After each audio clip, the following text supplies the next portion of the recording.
મુઢામાં ચાંદીનો સિક્કો ને દહીં મૂકવામાં આવતું. એ રાસાયણિક પ્રતિકા હતી કે અંદર વિકાર ભરેલો માનવી હોય અને એના શરીરની અંદરથી જે તત્વ જે હવા બહાર નીકળે, કારણ કે માણસને મરી ગયા પછી કોઈ ધનંજય નામનો વાયુ ચાલુ રહેશે, એ મરતો નથી.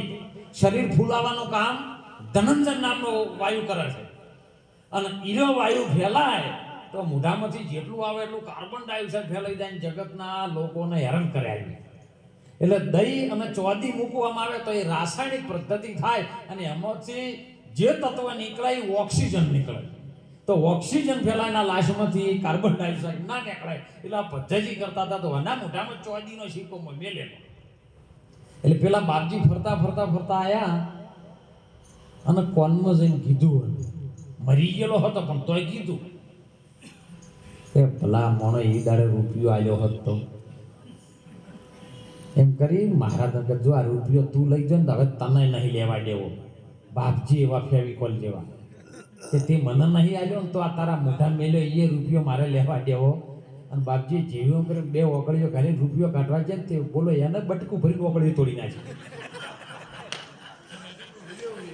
લોહી ઓગળ્યો થઈને તરસોડવા માંડે. પેલા કઈ શું થયું? બાપુ આ તો મરી ગયો પણ એના હાડમાં હજી વેર પહેરી ગયું છે. એટલે ભારતની એક સંત માતા તોરલે કીધું, સાહેબ ખૂબ સુંદર વાત કરી. સંત સુરા ને સુલક્ષણા, જેના હાડમય ના હોય હલકી વાત. એવા સંતોને આપણે કેમ કરી મોડા મળવા, ભલે જાય સ્વર્ગાપુરનો સાથ. એવા સંતોને મારે મળવું છે જેના હાડમય કદી કોઈનું પૂરું કરવાની ઈચ્છા ના હોય, એવા સંતને. અને મહાપુરુષો ભારતના સનાતન ધર્મના સંતોએ લોયાણ સાહેબ આપણી ભારત ભૂમિની એક એવી નારી પંચાલ કુળની અંદરથી પ્રગટ થયેલી આ સાહેબ 16-17 વર્ષની જેની ઉંમર, ઢેલડી નગરનું હાલ, અને ત્યાં કણે કામ કરે, તળાવ ખોદવાનું બધું કામ કરે, પણ પરમાત્માનું ભજન કરે, ગુરુ મહારાજનું ભજન કરે. અને એવામાં ત્યાંનો રાજા લાખો, આ બધા રાવત રણસિંહ બધાય, પણ લાખો રાજા હતો. અને ત્યાં કણે લાખાને એમ થયું કે હા હા હા, જો સનાતન ધર્મ શું કરી શકે છે, આવું રૂપ એને કામ વાસનાનો જ ભોગ હતો, બીજો કોઈ હતો. આવું રૂપ જો કદાચ મારી મેળી મેલાતમાં આવે ને તો મારી રાણી બનવાના લાયક છે. તરત વાત કરી કે તમે આ વાત મારી સ્વીકારશો? એટલે પેલી લોહીને કીધું કે ના, મારી ઉંમર 16-17 વર્ષની છે ને હું પ્રભુમાં મન લાગ્યું છે. મારા ગુરુ મહારાજ શેલણસિંહ બાપુની હું સેવિકા છું, એટલે મારે બીજું કોઈ થાય એવું છે. એટલે ઓને દાઢીમાં રાખ્યું કે ગમે એ કરું પણ ઓને મારા ઘરવાળી બનાવ્યા ટાળું રહું નહીં. સાહેબ આ હેજે આવે એવું નતું. એટલે આર્યો આવીને ભજનમાં પડ્યો કે તને આરે ભજનમાં છે, આપણે કેડી ભજનમાં જો લાખો રોજ ભજનમાં આવે. 2 ભજનમાં આવે ને મંજીરા કુટાય, કોસમણ કોહું વગાડી નાખ્યું પણ એમ મેળ ના પડે. તંબુરા વગાડે મેળ પડાવો નહીં, મંજીરા વગાડે કોહા ભસે મેળ નહીં આવડે. અને સાહેબ વિચાર કર્યો 2 વર્ષ 3 વર્ષ 4 વર્ષ જ્યાં કોઈ પણ વિકાર ન ભાડે હોય, એટલે લોયાણને એની પ્રાર્થના કરી કે લોયાણ 3-4 વર્ષથી તમારી સાથે હું ભજનમાં આવું છું, અને ભજનમાં આવું છું તો હવે મને ઉપદેશ તો આપો. એટલે લોયાણે સુંદર વાત કરી છે સાહેબ. જો ભારતની સનાતન ધર્મની પ્રણાલિકા કેવી થઈ અને અત્યારની ધારા કેવી થઈ, એ વખત લોયાણે ઉભેલી છે કે આ અધિકાર મને છે ખરો, પણ મારા ગુરુ મહારાજ સમરથ બેઠા છે, હું અધિકાર કે ઉપદેશ તમને આપી શકું એમ નથી. મારા ગુરુ શેલણસિંહ મહારાજ જોડે તમને લઈ જઉં, અને ગુરુ મહારાજ જો તમને કદાચ માથે હાથ મૂકે તો કદાચ કલ્યાણ થઈ જાય એવી વાત છે. બોલો અત્યારે આપણી કોઈ કારણ છે આવું? એ તો બાપુના સેવક હોય તો એ તો કોઈ ભાળીનો હેડ લઈને આપણા પેલો ચાદર આ લઈ પેલો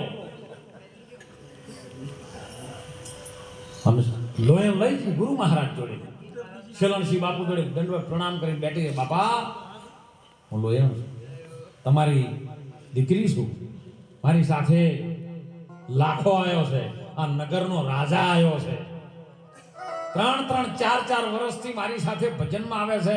એની દ્રષ્ટિમાં મેં હજી સુધી 4 વર્ષથી દોષ નથી જોયો. લોયણને છેતરતો તાર્યો. 4 વર્ષથી આવે છે, ભજન ગાય છે, બહુ મંજીરા વગાડે, એક તારો લઈને બેહે, ભજનમાં વૈરાગ લાગે છે, પણ દોષ જોયો નથી. બાપા તમે એને ઉપદેશ આલો, એ ઉપદેશ લેવા માંગે છે. જો શેલણસિંહ સાહેબ 1 મિનિટ માટે મૌન ધારણ કરી અને પદ્માસન લગાવી એની સુરતા ગગનમાં ચડાવી અને સાહેબ ત્રિવેણીના તાલ ઉપર લાવી અને જોયું તો તરત ખબર પડી કે બેટા લોયણ, પસ્તાવો તને પડશે, હું અને હાલ બોધ આપી શકું એમ નથી. ઓનું હજી પૂરેપૂરું ચરિત્ર સારું થયું. ઓના મનના તરંગો હજી બીજી કામનામ છે. હું એને બોધ ના આપું કે બાપા 4 વર્ષથી છે એને દોષ નથી, તમે ગમે કરો તો મારા ભેળો છે, કોક સુધારી લેવો. જો સંત સુધારવા જ માંગે કે કંઈક કરતી આ જીવનું કલ્યાણ થાય, એ જીવને શિવ તરફ લઈ જવું, એવો સંતનો ભાવ હોય સાહેબ. એટલે ગુરુ મહારાજે શેલણસિંહ બાપુએ માથે લાખાના હાથ મેલ્યો, જો ઉપદેશ આલીને પછી હવે એ વાતને 4 વર્ષ તો છે તો બીજા 2 વર્ષ કાઢ્યા હોય, પછી તો ઉપદેશ કરે, ભજન કરે, આનંદ કરે. એને એમ ખબર પડી કે લોયણ હવે પેલી જૂની વાત ભૂલી ગઈ છે અને હવે મારા ઉપર પૂરેપૂરો વિશ્વાસ થઈ ગયો છે. લાય હવે લોયણને વાત કરું.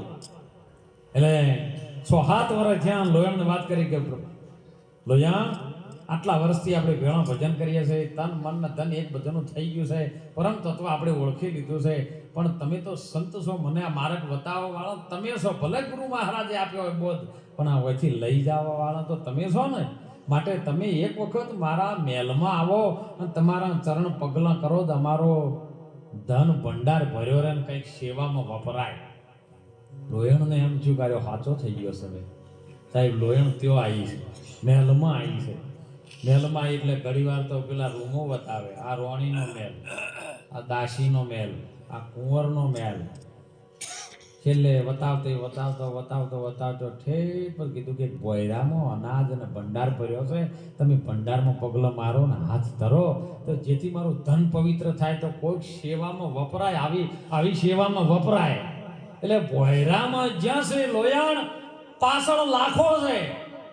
લોયણ અંદર વંદન કરી છે, ધનને હાથ મૂકી છે, અને એમાં લાખે કમાડ બંધ કરી દીધા ફરતી ભાઈ. ભોયરાનું કમાડ બંધ કર્યું એટલે લોયણની નજર પડી. લાખા કેમ હોકડી બંધ થાય છે? કે 7 વર્ષથી જે વાટ જોતો તો એ મોકો આજ આવ્યો છે. શેની વાટ જોતો તો? કે તારા જોબનની મને ભૂખ છે. હો સાહેબ, ત્યારે સનાતન ધર્મની એક સતી બોલી છે, લાખા બહુ ભૂલ કરી રહ્યો છો, મારા ગુરુ મહારાજનું મેં નથી માન્યું. મને તારા ઉપર વિશ્વાસ હતો કે આ જીવ સુધરી જાય છે, એટલે મારા ગુરુ મહારાજ સાથે મેં વિનંતી કરીને તને લાવ્યો છું, તું આ કામ કર. પણ છતાં મારા ગુરુ મહારાજનું ભજન જો રૂવાટે હોય ને, તો તું એક વખત ખાલી અડી તો જો. ન પકડી શકે સાહેબ. પતઈ રાજા જે મહાકાળીનો પલ્લો પકડ્યો હતો ને, અને પછી મૂળ સ્વરૂપમાં આવી હતી ને, ત્યારે પતઈ રાજાનો નાશ થઈ ગયો હતો. એમ લોયણ પોતાના મૂળ સ્વરૂપમાં આવી, જેની સુરતા સાહેબ 3.5 ઓટા મારેલી હતી ને, સિદ્ધિ ચડી.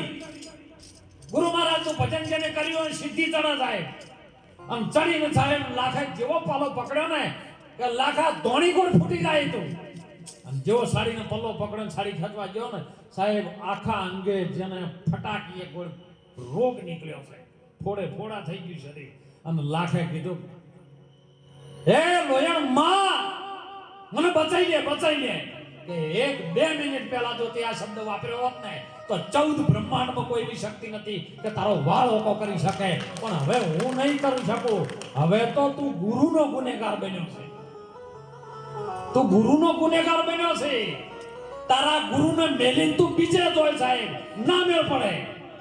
લાખા હવે તો ગુરુ આવશે. 12 વર્ષે લાખા ગુરુ આવે, માથે હાથ મેલીને કાયા થાશે. તમે શું માનો સાહેબ ગુરુને? ગુરુને તમે નાતી જાતિમાં લાવો તોય ન મેળ પડે. ગુરુને ચોબડામાં લાવો તોય મેળ ના પડે. ગુરુને દેહ ભાવે જોવો તોય ના મેળ પડે સાહેબ. ગુરુ તત્વ એ ગુરુ તત્વ છે. એવો એક ગુરુ સાહેબ. અને પછી તો લાખો ઘણું કગરે છે. 12 વર્ષે ગુરુ આયા છે. આપણે બધું અબળેલું થયેલું કે 12 વર્ષે ગુરુ આયા અને ગુરુનો દ્રોહી હતો ને ગુરુએ જ મટાડ્યો, બીજો ન મટાડી શકે. માથે હાથ મેલ્યો કાયા પછી થઈ હેમની. એ હેમની કરવી ને, હેમ એટલે ઠંડુ, શાંતિ થઈ જાય, ઠંડક થઈ જાય, જોમી જાય સાહેબ. પાણીમાંથી બરફ જોમે, બરફમાંથી પાણી જોમે.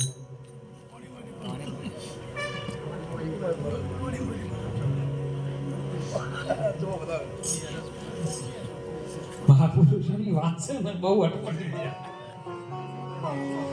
પાણીને પવન અડે ને તો પાણી રહે, પણ પવન બંધ થઈ જાય ને એટલે બરફ થાય. પણ વચમાં પવનનો થંભો છે સાહેબ.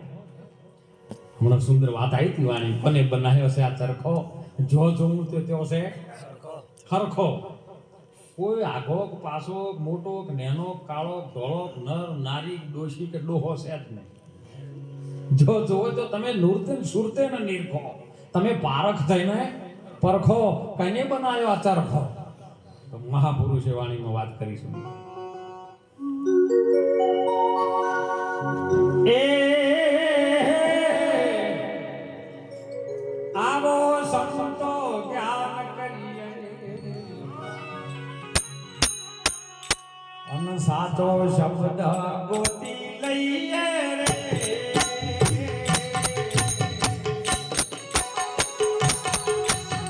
આવો ને અનુભવ કરીએ, આવો સંતો જ્ઞાન કરીએ.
અદબ રચ્યો.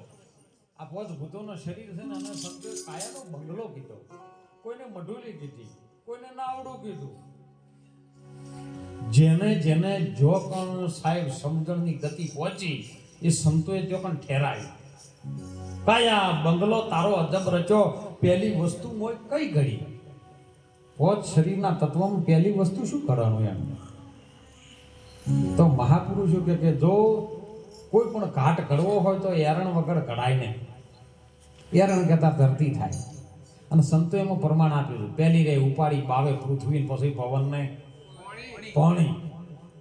એ સાહેબને આપણે કેમ કરી છોડીએ જો તન મન ધન કુરબાની તમે પીવો ને રામ રસ. પહેલી ઉપાડી બાવે પૃથ્વી, પૃથ્વી કહેતા નાભી, નાભી કહેતા શરીરની રચના કરવા માટે નાભી કરે. નાભી એ ધ્યાન એ તમારી શરીરની નાભી, પણ સંત બીજી નાભીમાં ચાલે.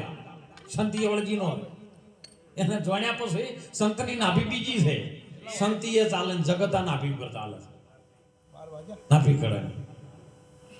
આ કાયામાં એક છે કુંવારી કન્યા. એ આદિમાં એટલે શરૂઆતમાં અને અંત એટલે ઠેકાણું, પૂર્ણ વિરામ. જેમ આપણા શરીરનો જન્મ થાય અને મૃત્યુ છે અંત છે, ઓમ ગણવા છે સંતોના શાસ્ત્રો ભાષામાં મૃત્યુ છે સત્ય છે. કારણ કે મૃત્યુનું કારણ જ જન્મ છે. જન્મ્યા ના હોત તો મરવું જ ના પડે. જન્મ્યા એટલે 100%. આદિ એટલે શરૂઆત ના અંત એટલે પૂર્ણ વિરામ. પણ એની વચ્ચે એ કોઈને વરી નથી. તો એવી શું વસ્તુ છે તો સંતોએ કીધું એને શૂરતા છે. શૂરતા કોઈને વર્તી કેવલ ને કેવલ જો પ્રેમ પુરુષ રહેશે એ પ્રેમ પુરુષના વચન સાથે એ વરે ને કે બીજા કોઈ સાથે વર્તી. એ ગુરુ મહારાજનું વચન છે, એ સંતોનું વચન છે. એ પિંડ બ્રહ્માંડમાં 14 લોકમાં જે ગાજી રહ્યું છે એ વચન, એ નામ અને એના વરારી. પણ ક્યારે ગુરુ મહારાજ એને લગ્ન કરીને આલે તો સ્વયંવર સદગુરુજીના દેશમાં જો પરણે છે શબ્દને સુરતા ન્યાર સવારામ બાપો બોલ્યો. તે કણે ગુરુજીના દેશમાં સ્વયંવર હતા. સ્વયં એટલે પોતે, પોતે પોતાનો વર. સ્વયંવર, વર એટલે રાજા થાય. અને એ સ્વયંનો વર રાજા થઈ જાય ને એટલે હમણાં સુંદર વાત નથી કરી કેશરરામ મહારાજે સાહેબ કે અજિયામાંથી સિંહ થયો. અજિયા જેવું બગજિયા એટલે બકરી થાય, પણ બકરીમાંથી પછી સદગુરુ મહારાજે સ્વરૂપ બતાવ્યું એટલે સિંહ બની ગયો. કેમ? સુરતાના શબ્દનો લગ્ન કરી નાખે. સુરતાથી શબ્દમાં સમયથી ભાઈ સુરતા, સુરતા ન રહે, શબ્દ શબ્દ ન રહે. એ વાત એ કાયા નગરીમાં એક કુંવારી કન્યા છે, આદિ અંત નહીં વરી. એ કન્યાનો તમે વર ગોતો લગ્ન કરીને આપો. સુરતાનો વર શબ્દ છે સાહેબ. એ વર ગુરુ મહારાજ ગોત્યા લે. શબ્દ કેવો? મુખથી બોલાયો નથી, હોઠથી સમજાયો નહીં, જીભથી હલાયો નથી, કંઠથી સમજાયો નથી, કોનોથી હંભળાયો નથી, ઓખોથી દેખાયો નથી, નાકથી સૂંઘાયો નથી. એવો અનામી શબ્દ.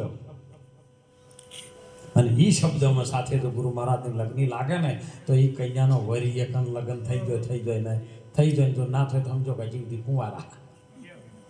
જીવ ને શિવ ઓ કોઈ રહેશે. એક જ પડદો આડો છે. આપણે બેઠા એ પાણી છે. આપણે હાલ બેઠા ને નેચે ધરતીના નેચે પાણી છે. સંતો અને શાસ્ત્રો એવું કહે છે કે પૃથ્વી પાણીમાં છે. તો પાણી હોયથી ડાયરેક્ટ પીવું હોય તો શું કરવું પડે? તો બોર પડાવવો પડે, રિંગવાળાનો બોલાવવો પડે. અને જેવો રિંગવાળો રિંગ ચાલુ કરે 1 દાડો 2 દાડો 3 દાડા પછી તો પાણી આવવાનું છે. પછી રિંગવાળાને તમે પૈસા આલો, પણ છે ને આલો કહો. એ હોલ વચ્ચે જે આવરણ હતું ને આવરણ કાઢવાના પૈસા લે. પાણી મફતમાં છે. એમ હાથમાં હાવ મફતમાં મળે છે તો લેતા આવડે તો. હાથમાં સ્વરૂપમાં આનંદ કરવો મફતમાં છે, પણ આવરણ કાઢવા માટે કંઈક કરવું પડે ને. એમ જીવ અને શિવ વચ્ચે બસ માયાનો વચ્ચે પડદો પડી ગયો છે.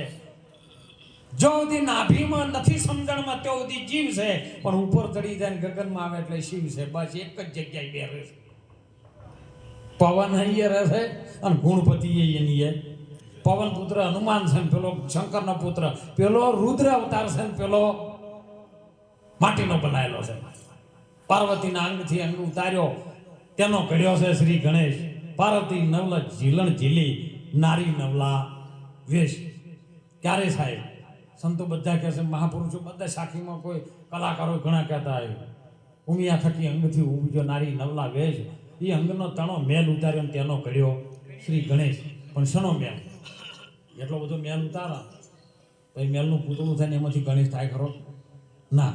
સમજણ વાત કરી છે. આ મનનો મેલ ઉતરી જાય ને એ ગણેશ પેદા થાય. ગુણનો પતિ એ ગણેશ પેદા થાય છે સાહેબ.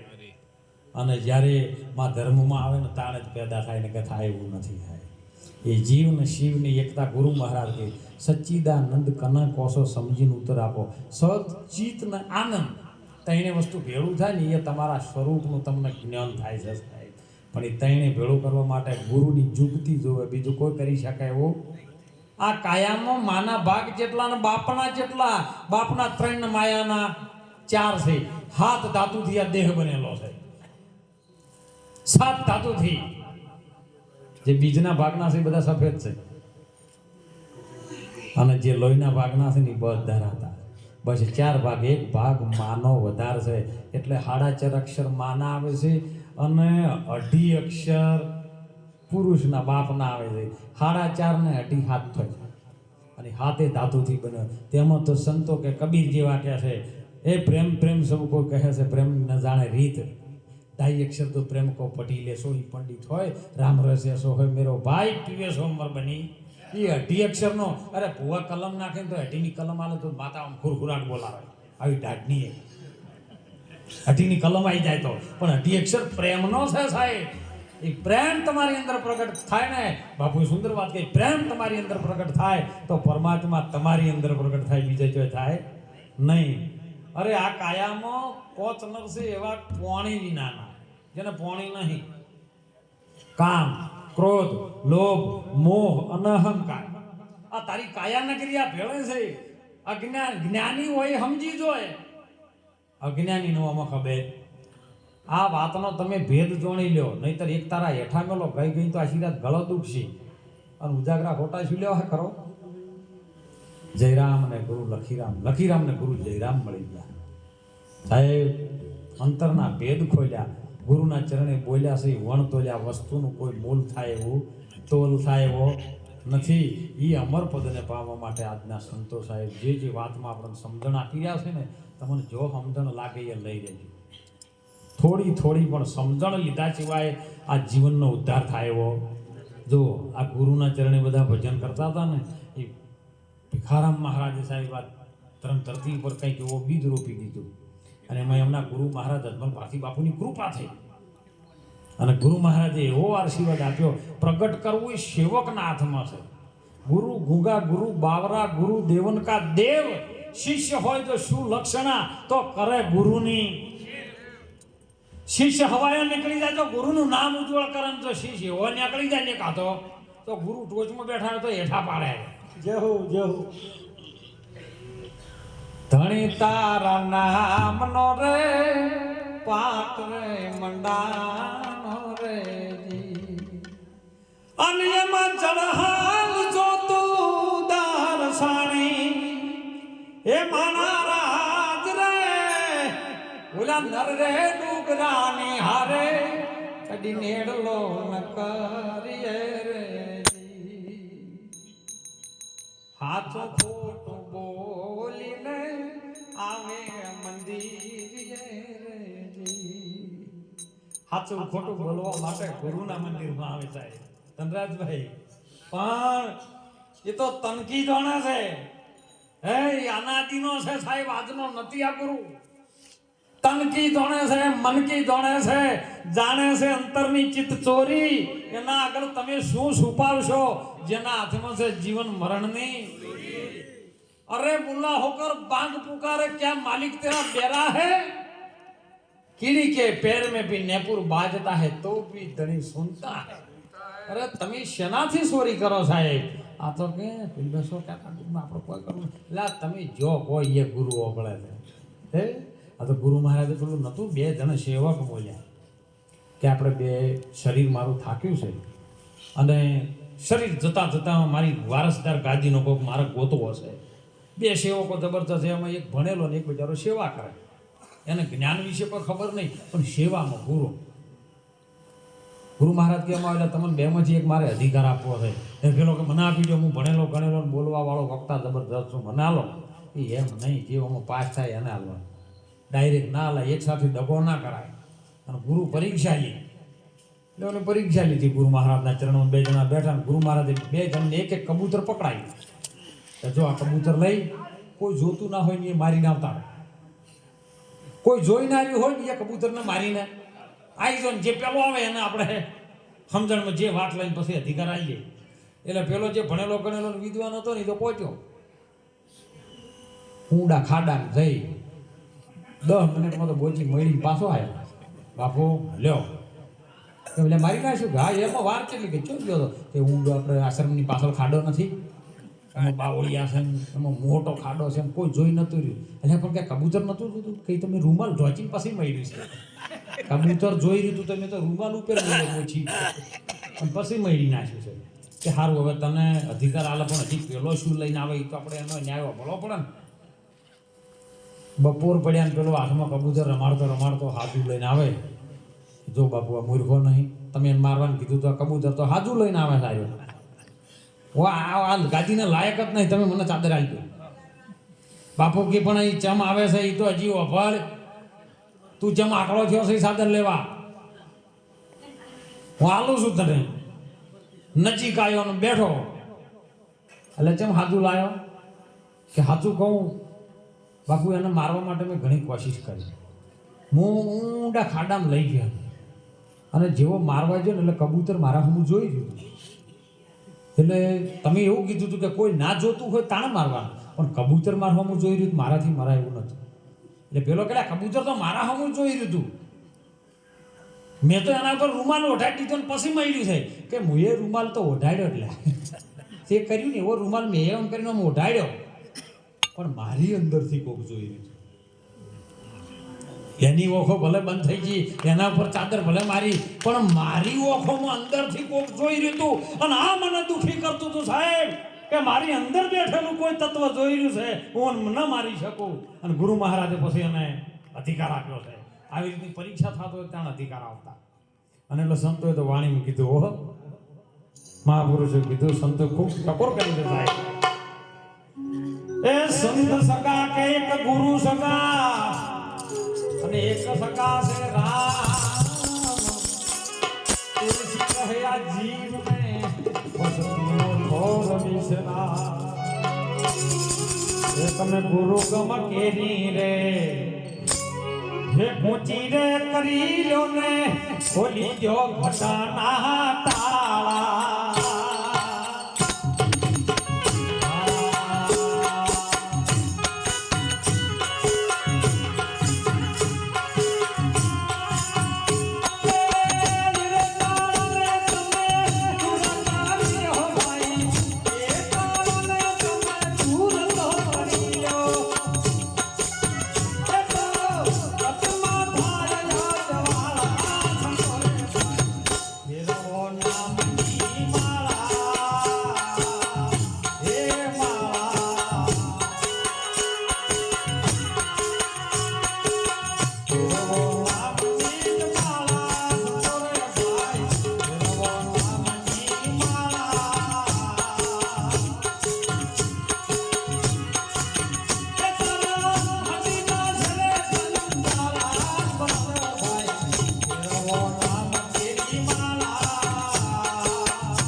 કે ભવિષ્યમાં સનાતન ધર્મને ખૂબ જાળવજો સાહેબ. કોઈ પણ ભોગે જાળવજો. કોઈ પણ મહાપુરુષો, સાધુ, સંતો, ભક્તો જે પણ ધારામાં ભજન કરે ને એની સાથે રહેજો. બની શકે ખૂબ સુંદર ન વાત કરી, ટૂંકું દ્રષ્ટાંત કરીને આપણે વાણી વિરામ કરી. વડલો હળગ્યો તો પર થઈ ગયો જંગલમાં, અને એમાં આગ લાગી જબરજસ્ત. વડલો હળગવાનું ચાલુ થયું એટલે પંખી, પારેવડો, હાથી, ઘોડો, બધા જાનવર, પ્રાણી બધા એક થઈને હેટી ગયા કે આ વડલાના સોયડે આપણે મજા કરતા હતા. ગુરુનો જે વડલો છે ને એની સોયડે આપણે મજા કરીએ છીએ. એમ પંખી, પારેવડો બધા કરતો હતા. ગુરુ એક વડલો છે, અને વડલા નીચે જો આગ લાગે તો આ વડલાને ઠારવો એ આપણી ફરજ બને છે, અને ફરજ એ જ ભક્તિ છે.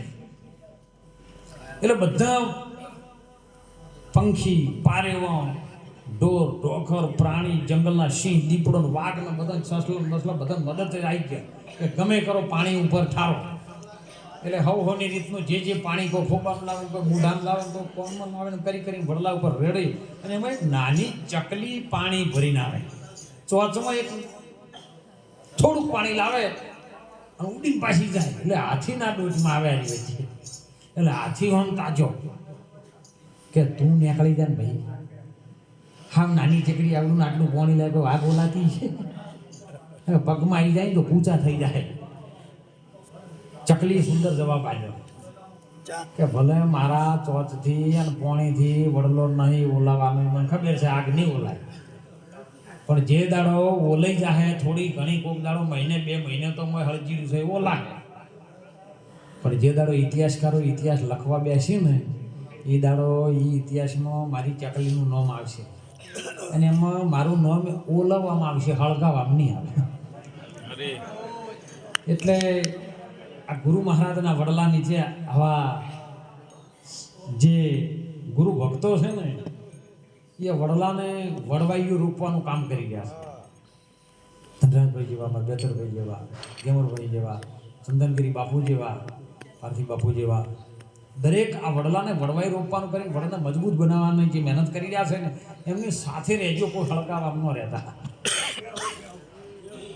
બની શકત આલી શકો તો આલજો, ના આલા તો તમદાર રહી પ્રેમથી પ્રસાદ લઈ જાજો, ખોટ છે નહીં. પણ આગ લગાવવાનું કામ આપણું હોવું જોઈએ નહીં. મદદ જેટલી બને એટલી કરજો. ગુરુ મહારાજના વિશેષ સાનિધ્યમાં આવી કંઈક ને કંઈક વ્યસનો છોડજો સાહેબ. કોઈ નાનું મોટું કોઈ પણ વ્યસન હોય ને તો વ્યસન છોડજો, કે વ્યસન ચેતનાના ઘર બરબાદ કરી નાખે છે. ગુરુની કૃપા થાય, ગુરુના મંદિર આવે ને તો કંઈક ને કંઈક નેમ લેવું કે આજથી હું વ્યસન હારી બંધ કરું છું સાહેબ. જો વ્યસન બંધ કરશો તો જીવન સુધરશે ને સુધરશે. એટલે એ